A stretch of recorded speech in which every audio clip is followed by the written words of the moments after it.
L'homme dit à celui qui était au téléphone qu'il rappellerait bientôt et raccroche le téléphone. La jeune femme dit que l'homme avait perdu son portefeuille et le lui tend. L'homme dit qu'il n'avait pas remarqué et remercie la jeune femme. Il loue son attitude et dit qu'il y a peu de gens comme ça dans le monde. Il dit alors que, pour l'honnêteté de la jeune femme, il la récompenserait. Elle a dit que ce n'était pas nécessaire car elle préférait gagner son argent plus honnêtement. L'homme a dit qu'il lui donnait de l'argent à cause de son honnêteté. Il dit qu'au lieu qu'elle garde son portefeuille, elle le lui a rendu. Il a dit qu'il ne voulait pas de l'argent de l'homme, mais il a dit qu'il avait besoin d'un travail. L'homme dit alors que puisque la fille ne voulait pas de son argent, il demande s'il pouvait lui offrir un travail. Elle demande quel genre de travail serait ce et si ce ne serait pas un travail illicite. L'homme a dit qu'il ne lui ferait jamais quelque chose comme ça et a dit qu'il possédait un lave-auto. Il a dit que si la jeune femme le voulait, elle pourrait travailler avec lui. Elle en est alors très heureuse et dit qu'elle a accepté l'offre de l'homme. Il a dit qu'il avait besoin de gens honnêtes pour travailler à ses côtés. Il lui dit alors de venir avec lui et qu'elle pourrait commencer cette journée si elle le voulait. Plus tard, l'homme est arrivé à son établissement et a salué un de ses employés. L'employé dit alors que tout allait bien pour lui et dit que l'autre lave-auto avait peu de clients, mais que celui-là avait beaucoup de clients. L'homme dit alors qu'il allait faire travailler la jeune femme à l'autre lave-auto, mais que comme il n'avait pas de clients, il a pensé à la laisser travailler là-bas. Il lui demande alors si elle y voit un problème, mais elle dit non. L'employé demande alors qui serait cette jeune femme. L'homme a dit que la jeune femme travaillerait avec lui. L'employé a alors étrange cela et dit qu'elle était très sale. L'homme a dit que son employé ne pouvait pas jouer les gens par leur apparence. Il a dit que les deux finiraient par former un beau duo. L'homme raconte alors à son employé que lorsqu'il a perdu son portefeuille, la jeune femme a pris son portefeuille et le lui a rendu, oui, sans rien en retirer. L'employé dit alors que c'était une très bonne attitude, puis l'homme dit qu'il avait essayé de la récompenser, mais elle dit qu'elle ne voudrait pas de son argent et qu'elle voulait seulement gagner son argent en travaillant. Il dit ensuite qu'il a eu l'idée de laisser la fille travailler là-bas puis l'employé dit que ce serait une mauvaise idée. L'homme dit alors qu'il allait devoir apprendre à la jeune femme tout ce qu'il savait et qu'ils allaient former un super couple. Ou bien il dit que son employé doit apprendre à la fille tout ce qu'il sait, et qu'il doit la faire travailler là-bas. Il a ensuite dit qu'il irait à son bureau et que s'ils avaient besoin de quoi que ce soit, il pourrait aller le voir pour lui demander. Il part ensuite et leur souhaite bonne chance. Le greffier dit alors à la fille de suivre comme il lui apprendrait. Plus tard, l'employé jouait avec son téléphone portable lorsque l'homme arrive et demande pourquoi il faisait cela. Il dit alors à son employé de se remettre au travail, puis s'en va. À ce moment, la fille part, mais l'employé l'arrête et lui demande où elle allait. Elle a ensuite dit qu'elle ferait le ménage, mais l'employé dit que si elle veut travailler là-bas, elle devra nettoyer la salle de bain, car c'est lui qui a fait le ménage. Il lui dit alors d'y aller dès qu'il était occupé. Plus tard, la fille s'approche de l'employé et lui demande s'il a besoin d'aide. Il dit ensuite qu'il n'avait pas besoin de son aide et lui demande si elle a fini de nettoyer les toilettes. Elle dit oui et ensuite le commis dit qu'elle doit maintenant nettoyer les étagères, mais elle dit que l'homme l'avait embauchée pour aider le commis et non pour nettoyer la salle de bain ou nettoyer les étagères. Il dit alors que puisqu'elle ne lui obéirait pas, il le ferait. Dites tout cela à votre patron, puis allez voir l'homme. L'employé se rend alors chez son patron, dit qu'il avait besoin de parler de la fille.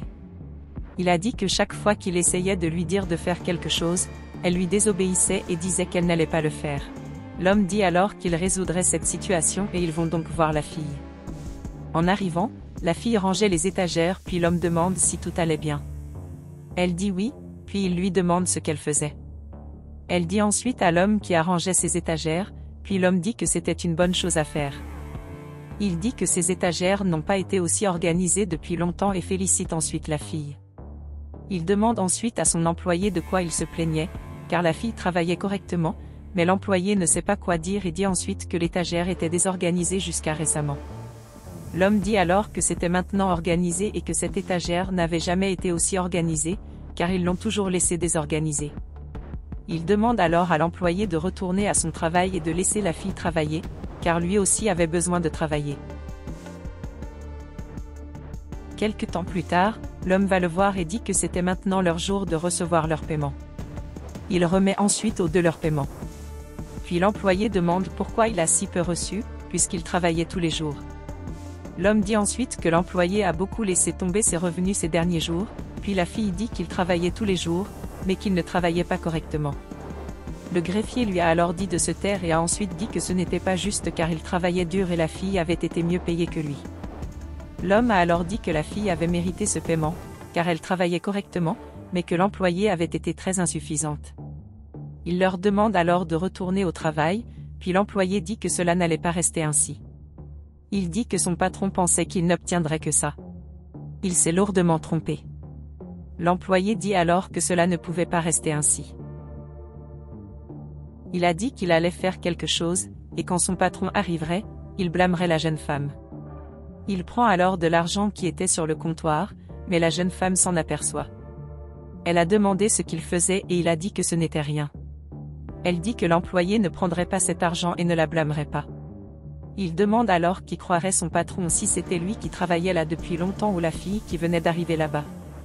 À ce moment, l'homme arrive et demande ce qui se passait là-bas. L'employé a dit qu'il venait d'être témoin de la tentative de la jeune femme de voler son argent. L'homme a alors dit qu'il avait tellement fait confiance à la jeune femme pour qu'elle lui fasse ça. Elle dit alors qu'il l'avait mis dans sa poche et que l'homme pouvait le fouiller. Alors que l'homme allait fouiller l'employé, il commence à s'enfuir. Les deux courent ensuite après l'employé. L'employé commence alors à s'enfuir et l'homme commence à le poursuivre. À un certain moment de la course-poursuite, l'homme a failli être renversé, mais la jeune femme finit par le sauver. Elle a dit que l'homme devait être plus prudent. L'homme remercie alors la jeune femme de lui avoir sauvé la vie. La jeune femme dit alors que c'est elle qui devait remercier l'homme.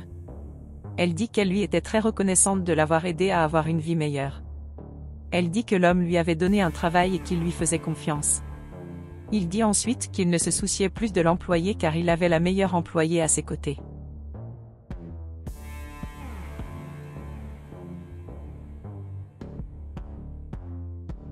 Quelque temps plus tard, une femme frappe à la porte de l'homme et il va voir ce qui se passe. Il demande comment il pourrait aider et la femme dit qu'il avait beaucoup de factures à payer et qu'elle était là pour le larguer. Il a ensuite dit qu'il ne comprenait pas cela, mais la femme a dit qu'elle ne faisait que son travail et qu'il devait quitter la propriété. Il dit ensuite qu'il n'avait nulle part où aller, mais la femme a dit qu'il aurait dû y penser avant de ne pas payer ses factures. À ce moment, une autre femme arrive et demande ce qui se passait. La femme dit alors qu'elle était là pour se conformer à une ordonnance du tribunal selon laquelle l'homme était expulsé de son domicile pour ne pas pouvoir payer ses factures.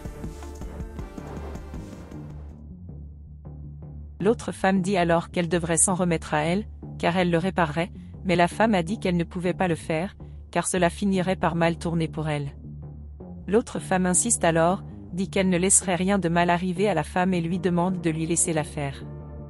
Elle dit ensuite qu'elle ne laisserait rien de tout cela arriver à la femme, puis la femme dit qu'elle avait besoin que l'homme sorte de cette maison ce jour-là, puis s'en va. La femme la remercie alors puis prend congé.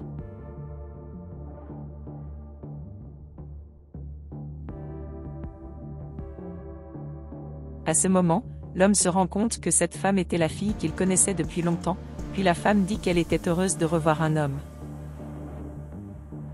Elle dit ensuite que l'homme l'avait aidée quand elle en avait le plus besoin et que maintenant elle avait l'opportunité d'aider l'homme. Il a dit qu'il n'oublierait jamais les yeux qu'elle avait, alors elle le remercie. L'homme dit alors qu'elle l'avait aidé il y a longtemps et que maintenant il avait beaucoup de dettes à payer, mais la femme dit qu'il n'avait pas besoin de s'inquiéter pour cela, car elle paierait toutes ses dettes. Elle a dit qu'elle n'avait pas à s'en soucier car elle rembourserait toutes ses dettes et l'homme la remercie.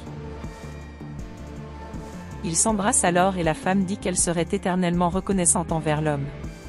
Il dit qu'il lui serait si reconnaissant toute sa vie et lui demande ensuite si elle veut entrer chez lui et elle dit oui.